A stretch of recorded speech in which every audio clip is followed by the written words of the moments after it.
Hello everyone. Today we will discuss chapter 13, the age of the Mauryas. Chandragupta Maurya. The Maurya dynasty was founded by Chandragupta Maurya, who seems to have belonged to some ordinary family. According to the Brahmanical tradition, he was born in Mura, a Shudra woman, in the court of Nandas. But an earlier Buddhist tradition speaks of the existence of a Kshatriya clan called Mauryas, living in the region of Gorakhpur, adjoining the Nepalese terrain. In all likelihood, Chandragupta was a member of this clan. He took advantage of the growing weakness and unpopularity of the Nandas in the last days of their rule with the help of Chanakya, who is known as Kautilya. He overthrew the Nandas and established the rule of Mauryan dynasty.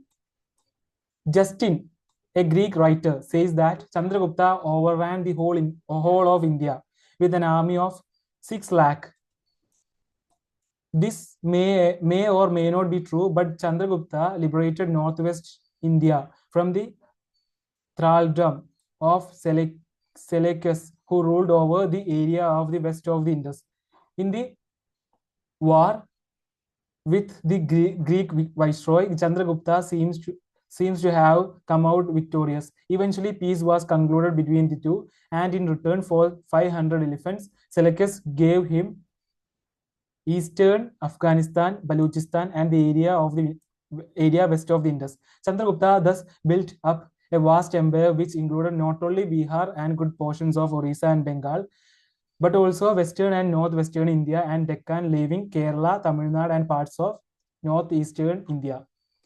The Mauryas ruled over the whole of subcontinent. In the northwest, they held sway over certain areas which were not included even in the British Empire. Imperial organization. The Mauryas organized a very elaborate system of administration. We know about it from the account of Megasthenes and Arthashastra of Kautilya. Megasthenes was a Greek ambassador sent by the Seleucus to the court of Chandragupta Maurya. He lived in the Maurya capital of Patliputra and wrote an account not only of administration of the city of Patliputra, but also of the Mauryan Empire as a whole. The account of Megasthenes does not survive in full, but quotations occur in the works of several subsequent Greek writers. These fragments have been collected and published in the form of book, which throws valuable light on the administration, society, and economy of Mauryan times. The account of Megasthenes can be supplemented by the Arthashastra of Kautilya. Although the Arthashastra was finally compiled a few centuries after the Maurya rule, some of its books contain material that is genuine and gives authentic information about the Mauryan administration and economy.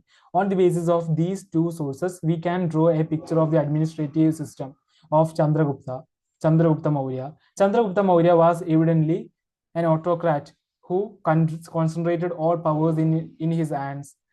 If we believe in a statement of the Arthashastra, the king had set a high ideal. He stated that in the happiness of his subjects lay his happiness, and in their troubles lay his troubles. But we do not know how far the king acted upon up to these norms. According to Megasthenes, the king was assisted by a council whose members were noted for wisdom. There is nothing to show that their advice was binding on the king, but from the councillors were chosen the high officers. The empire was divided into a number of provinces, and each province was placed under a prince who was scion of the royal dynasty. The provinces were divided into still smaller units. We know from excavations that a large number of towns belonged to Mauryan times, and special attention had to be paid to their administration. Patliputra, Kaushambi, Ujjain, and Taxila were the most important cities. Which are they? Patliputra, Kaushambi, Ujjain, and Taxila. Okay, the administration of Patliputra, which was the capital of Mauryas, was carried on by 6 committees. Each committee consisted of 5 members.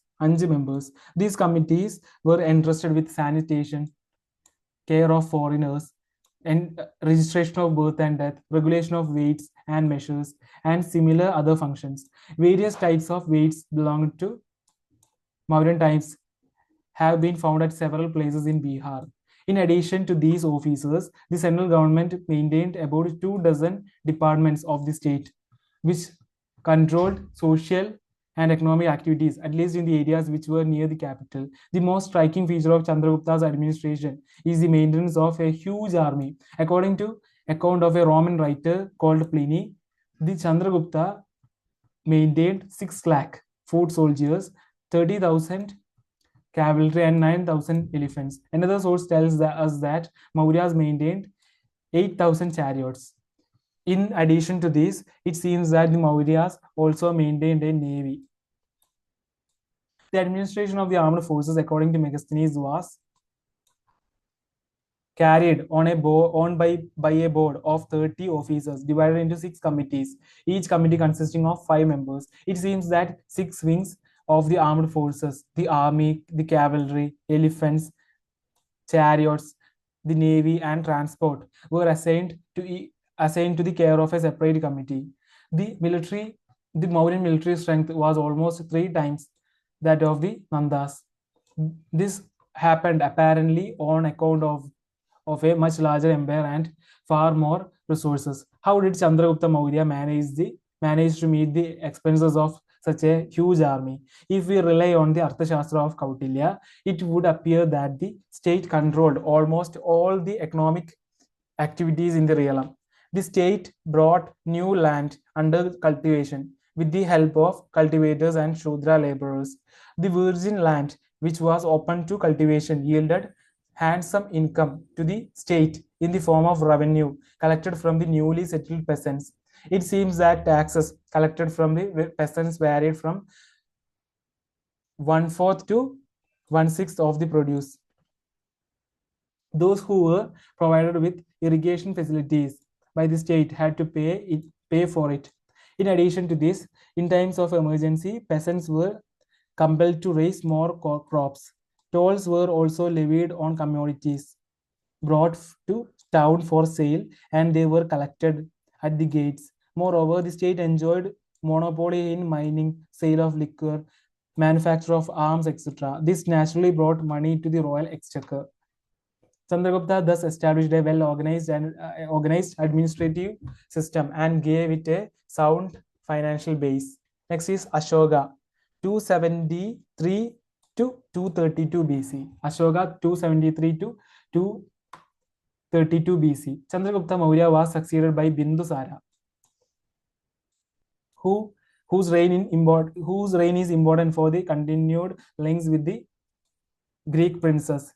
His son Ashoka, after Bindusara, Ashoka. Okay, his son Ashoka is the greatest of the Maurya rulers. According to Buddhist tradition, he was so cruel in his early life that he killed his 99 brothers to get the throne. But since the statement is based on a legend, it may well be wrong. His biography prepared by Buddhist writers is so full of fiction that it cannot be taken seriously. Ashokan edicts. We can reconstruct the history of Ashoka on the basis of his inscriptions. He is the first Indian king to speak directly to the people through his inscriptions. They were engraved on rocks, on polished stone pillars mounted by capitals, and in the caves. They are found not only in the Indian subcontinent but also in the Kandahar in Afghanistan. These inscriptions are in the form of 44 royal orders, and each royal order has several copies. The inscriptions were composed in Prakrit language and written in the Brahmi script throughout the greater part of the empire. But in the northwestern part, they appear in Kharoshti script, and in the Kandahar in Afghanistan, they were written in Aramaic, in Greek script and Greek language. These inscriptions were generally placed on ancient highways. They throw light on the career of Ashoka, his external and domestic policies, and the extent of his empire. Okay, impact of the Kalinga War. The ideology of Buddhism guided Ashoka's state policy at home and abroad. After his accession to the throne, Ashoka fought only one major war called the Kalinga War. According to him, 1 lakh people were killed in this war, and 1,50,000 were taken prisoners. The war brought to the Brahmana priests and the Buddhist monks great suffering, which caused Ashoka much grief and remorse. So he abandoned the policy of physical occupation in favor of a policy of cultural conquest. In other words, Beri Gosha was replaced by Dharma Gosha. Beri Gosha was replaced by Dhamma Gosha. We quote below the words of Ashoka from his 13th major rocket edict. Which one? Padimunamata major rocket edict. When he had been consecrated 8 years, the beloved of the gods, the king Piyadashi, and conquered Kalinga. 150,000 people were deported and 100,000 were killed, and many times that the number perished. Afterwards, now that Kalinga was annexed, the beloved of the gods were very earnestly practiced Dhamma, desired Dhamma, and taught Dhamma. On conquering Kalinga, the beloved of the gods felt remorse, for when an independent country is conquered, the slaughter, death, deportation of the people is extremely grievous to the beloved of the gods and weighs heavily on his mind. What is even more deplorable to the beloved of the gods is that those who dwell there, whether Brahmins, Shramanas, or those of other sects or householders who show obedience to their teachers and behave well and devotedly towards their friends, acquaintances, colleagues, relatives, slaves, and servants all suffer violence, murder, and separation from their loved ones. Today, if a hundredth or a thousandth part of those people who were killed or died or were deported when Kalinga was annexed were to suffer similarly, it would weigh heavily on the mind of the beloved of the gods. The beloved of the gods consider considers victory by Dhamma to be the foremost victory. Ashoka now made an ideological appeal towards the tribal peoples and frontier kingdoms. The subjects of the independent state in Kalinga were asked to obey the king as their father and to repose confidence in him. The officials appointed by Ashoka were instructed to propagate this idea among all sections of his subjects. The tribal peoples were similarly asked to follow the principles of Dhamma. Ashoka no longer treated foreign dominations as legitimate idea for military conquest. He tried to conquer them ideologically. He took steps for the welfare of men and animals in foreign lands, which was a new thing considering the condition of those days. He sent ambassadors of peace to Greek kingdoms in Western Asia and Greece. All this can be said on the basis of Ashoka's inscriptions. If we rely on the Buddhist tradition, it would appear that he sent missionaries for the propagation of Buddhism to Sri Lanka and Central Asia. As an enlightened ruler, Ashoka tried to enlarge his area of political influence through propaganda. Okay, figure 10 shows the empire of Ashoka. Okay, it would be wrong to think that the Kalinga War made Ashoka an extreme pacifist. He did not pursue the policy of peace for the sake of peace under all conditions. On the other hand, he adopted a practical policy of consolidating his empire. He retained Kalinga after its conquest and incorporated it into his empire. There is also nothing to show that he disbanded the huge army maintained from the time of Chandragupta Maurya. Although he repeatedly asked the tribal people to follow the policy of Dharma, he threatened them if they violated the established rules of social order and righteous Dharma. Within the empire, he appointed a class of officers known as Rachukas, who were vested with the authority of not only rewarding people but also punishing them who were wherever necessary. The policy of Ashoka to consolidate the empire through Dharma bore fruit. The Kandar inscription speaks of the success of his policy with the hunters and fishermen who gave up killing animals and possibly took to a settled agricultural life. Next is internal policy and Buddhism. Internal policy and Buddhism. Ashoka was converted to Buddhism as a result of the Kalinga War. According to tradition, he became a monk, made huge gifts to the Buddhists, and undertook pilgrimages to the Buddhist shrines. The fact of his visiting the Buddhist shrines is also suggested by the Dharma Yatras mentioned in his inscriptions. According to tradition, the Buddhist council was held under the chairmanship of Ashoka's brother, and missionaries were sent not only to South India but also to Sri Lanka, Burma, but also to Sri Lanka, Burma, and other countries to convert the people. Okay. Figure 13.1 shows the Raminde pillar inscription of Ashoka. Okay, the inscription is in Brahmi script. The language of the inscription is in Prakrit. Nagari rendering. Nagari rendering and English translation of the inscriptions are given below. Okay, when King Devanam Priya Pridarshan had been anointed 20 years, he came himself and worshipped this spot because the Buddha Sakyamuni was born here. He both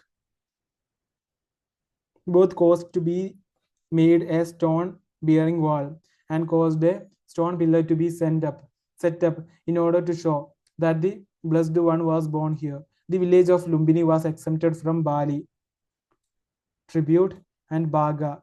The royal share of the produce was reduced to 1/8. The village of Lumbini was exempted from Bali, the tribute, and Baga, the royal share of the produce, was reduced to 1/8. Okay.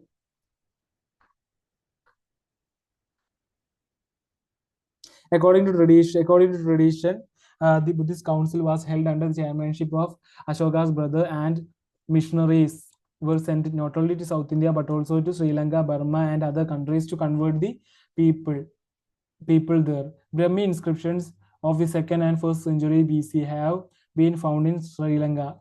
Ashoka set a very high ideal for himself, and this was the ideal of paternal kingship. He repeatedly asked his official to tell the subjects that the king looked upon them as his children. As the agents of the king, the officials were also asked to take care of the people.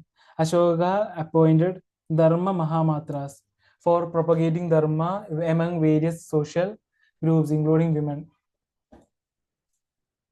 He also appointed Rajugas for the administration of justice in his empire.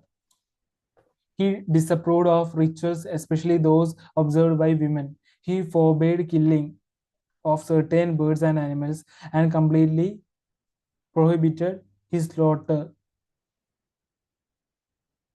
of animals in the capital. He interdicted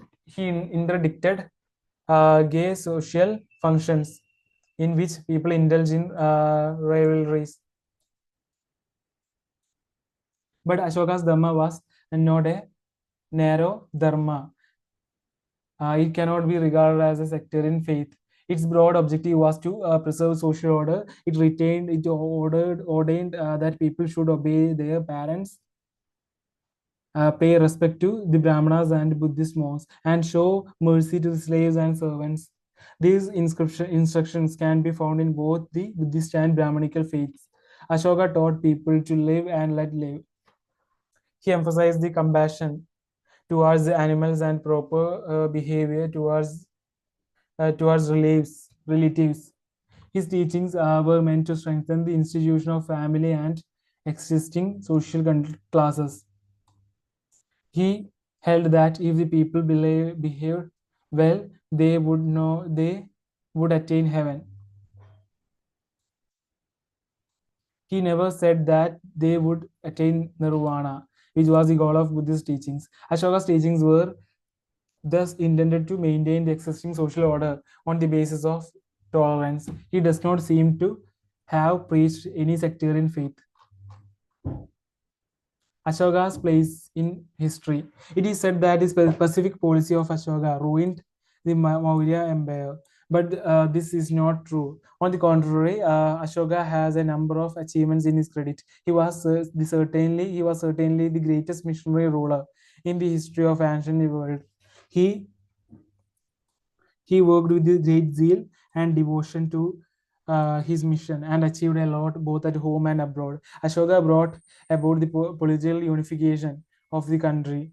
He, he brought it further by one dharma, one language, and practically one called Brahmi, which was used in the most of his inscriptions. In unifying the country, he respected such inscriptions such as Brahmi, Kharoshti, Aramic, and Greek. Evidently, he also accommodated such languages such as Greek, Prakrit, and Sanskrit, and various religious sects. Ashoka followed a tolerant religious policy. He did not try to force his Buddhist faith on his subjects.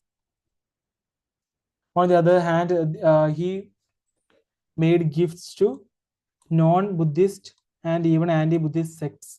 Ashoka was fired with the zeal for missionary activities. He deputed officials in the far-flung parts of the empire. This helped the cause of administration and also promoted cultural contacts between the developed Gangetic Basin and the backward distant provinces. The material culture, typical of the heart of the empire, spread to Kalinga and the Deccan and northern Bengal.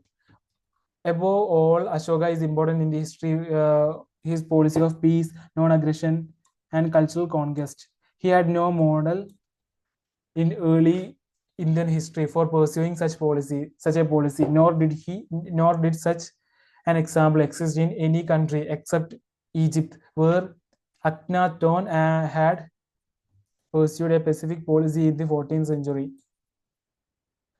BC. But it is obvious that Ashoka was not aware of his Egyptian predecessor, although Kautilya advised the king to be always intent on physical conquest. Ashoka followed just the reverse policy.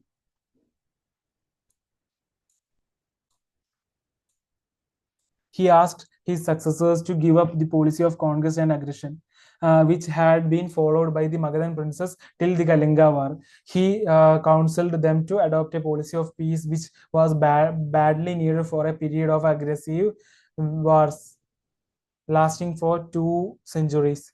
Ashoka consistently stuck to his policy, although he possessed sufficient resources and certainly maintained a huge army. He did not wage any war after the conquest of Kalinga. In this sense, Ashoka was certainly far ahead of his day and generation. However, Ashoka's policy did not make any lasting impression on the viceroys and vassals who declared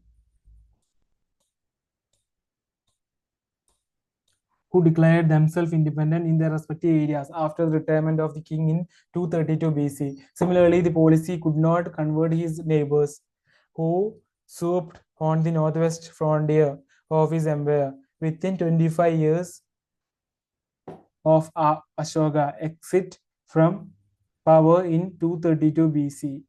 Okay, we have completed chapter 13.